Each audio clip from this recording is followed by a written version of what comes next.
전 애인 프사 바뀌었어요. 그냥 감상만 하실 건가요? 그거 재회 타이밍 잡는 결정적 신호일 수도 있어요.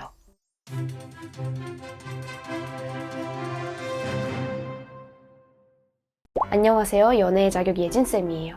요즘 전애인 프사 바뀌었다고 연락 오는 분들 정말 많아요. 근데 대부분은 정작 중요한 시그널을 놓치시더라고요. 이제부터는 그런 감상이나 뭐지? 싶은 불안 멈추고 전애인의 프사나 스토리를 어떻게 분석해야 재회 전략으로 활용할 수 있는지 알려드릴게요.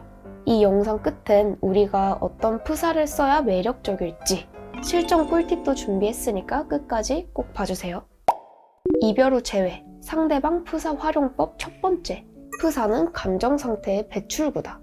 여러분 솔직히 상대 프사에 이별 노래 올리면 나 보고 싶다는 신호 같고 프사에 뭔가 잘 지내 보이는 듯한 게 계속 올라오면 속상하고 그런 적 있죠. 근데 이거 잘 지내 보이려고 애써서 올리는 경우가 훨씬 많아요. 특히 SNS 활동이 없던 사람이 갑자기 업로드를 늘린다? 그건 잘 지내는 척하는 감정 방어 반응일 수 있어요. 사람들은 감정이 불안하거나 현 상태에 이질적인 경우에 뭐라도 해야 한다는 행동 편향이 강해지거든요. 문제는 여기서 충분히 파악하지 않고 섣부르게 아직 나 좋아하나 보다 하고 연락해버리면 연락 타이밍 완전 폭삭 망하는 거예요. 상대의 행동 편향에 부정적 신호를 주게 되어버리거든요. 그러면 상대는 다시 숨어버릴지도 몰라요. 그래서 중요한 건 나의 느낌이 아니라 상대의 감정 상태를 객관적으로 분석하는 힘이에요. 그럼 어떻게 하면 되냐고요? 먼저 감정적인 해석은 잠시 멈추고 프사나 스토리에 담긴 요소들을 있는 그대로 메모해보세요. 혼자 셀카, 여행지, 글귀 없음, 일주일 간격 업로드 이런 식으로요. 자, 그 다음 그 사람이 평소 어떤 스타일이었는지와 비교해보세요. 원래 활동적이던 사람이 갑자기 조용해졌는지 아니면 반대인지 이런 변화가 감정의 흐름을 보여주는 힌트가 됩니다. 그런데 이게 내 감정이 개입되기 시작하면 판단이 흐려지거든요. 그래서 혼자 하다가 어렵다 싶으신 분들은 여기 아래 고정 댓글 링크에 상황 자세히 남겨주시면 저희가 찬찬히 해석 도와드릴게요. 이별 후 재회, 상대방 프사 활용법 두 번째, 프사는 접촉 타이밍을 알려주는 지도다. 많은 분들이 이렇게 생각하세요.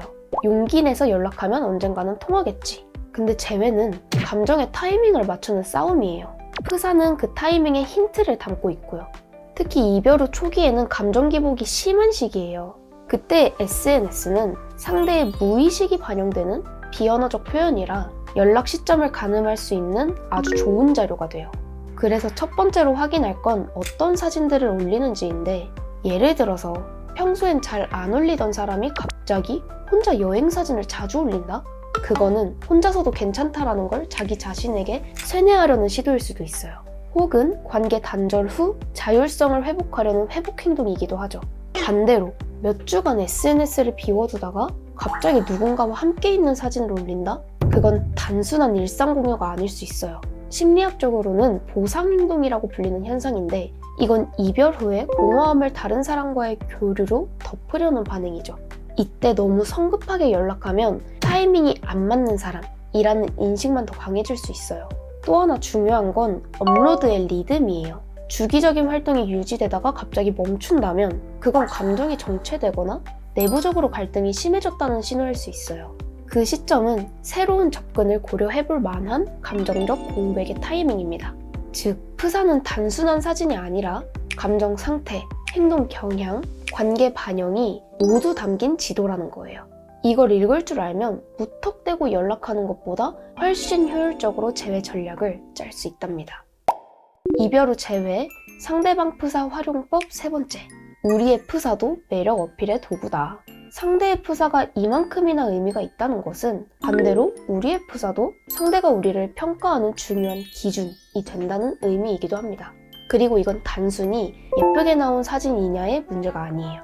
연락 전이든 후든 상대가 우리 계정을 아주 잠깐이라도 들여다볼 가능성은 매우 높습니다.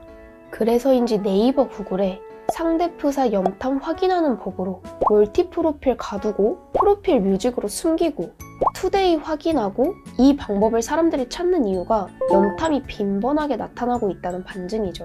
그런 식으로 염탐을 하던 상대가 분위기가 바뀌었네? 이 한순간의 반응이 감정선을 다시 타기 시작하는 출발점이 돼요. 특히 사람은 과거에 경험한 이미지나 인상에 기반해 타인을 평가하는데 이걸 인지심리학에서는 초두효과와 고정관념이라고 해요. 즉 예전에 형성된 이미지가 현재의 평가에도 강하게 영향을 미친다는 거예요. 그런데 우리가 프사나 피드를 통해서 예전과는 다른 분위기, 다른 에너지, 다른 서사를 보여주면 상대는 무의식적으로 기존의 인식을 다시 정리하려고 하는 거죠. 그때 느껴지는 의외성, 새로움, 괜찮아짐이 바로 얘 다시 보이네? 라는 반응으로 이어지는 거예요. 예를 들어서 예전엔 늘 실내 셀카 위주였던 사람이 갑자기 조용한 갤러리에서 찍은 자연스러운 뒷모습 사진을 올린다거나 혹은 기존에 보이던 애처로운 이미지 대신 뭔가 단단한 사람의 느낌을 풍기면 그게 곧 메시지가 됩니다. 단 여기서 핵심은 과장이면 절대 안 돼요. 타인을 의식한 연출로 보이면 말짱 도루묵이거든요. 핵심은 예전의 나와는 다른데 자연스럽고 진정성 있어 보여야 한다는 거죠. 결국 프사는 상대에게 말하지 않고도 던질 수 있는 가장 은근하지만 강력한 비언어적 유혹입니다. 근데 이런 효과적인 수단을 이전과 같은 프사로 고정해두고 그냥 시간 가는 대로 둔다? 이건 스스로 기회를 버리는 셈이에요. 우리 프사나 SNS에서 절대 나를 예측 가능하게 만들지 마세요. 심리학에서 예측 가능성은 관계의 흥미를 낮추는 주범이라고 해요. 사람은 새로운 자극에 반응하게 설계되어 있기 때문에 얘는 원래 이런 사람이야 라고 인식되면 더 이상 관심이 생기지 않아요. 그러니까 우리 프사나 콘텐츠에서도 상대가 예상 못할 변화 포인트를 하나쯤 넣는 게 전략이에요. 평소 안 입던 색깔 의상, 처음 가는 장소, 새로운 취미 요소 등이 그런 예시인 거죠. 이런 작은 차이가 매력은 원래 알던 틀 밖에 있다는 착각을 유도합니다. 특히 재회를 위한 SNS 전략에서는 예상 밖인데도 내 삶에 잘 녹아든 듯한 변화가 핵심이에요. 예뻐 보이는 것보다 얘 이런 면이 있었어? 를 끌어내는 게 훨씬 강력하니까요. 그런데 어떤 톤의 변화가 괜찮을지, 어떤 이미지가 효과적인지 모르시겠다면 여기 아래 고정 댓글 링크 쪽으로 지금 프사 상황이나 계정 스타일 알려주세요. 같이 의논해드릴게요. 자, 오늘 이렇게 전애인의 프사로 재회 타이밍 읽는 법부터 우리 프사로 매력 어필하는 전략까지 쫙 정리해드렸는데요. 오늘 영상 도움 되셨다면 구독, 좋아요, 댓글, 알림 설정까지 부탁드리고요. 궁금하신 점은 댓글로 남겨주시면 바로 콘텐츠로 제작해오겠습니다. 그럼 여러분의 행복한 연애와 결혼 생활 진심으로 응원 드릴게요. 안녕!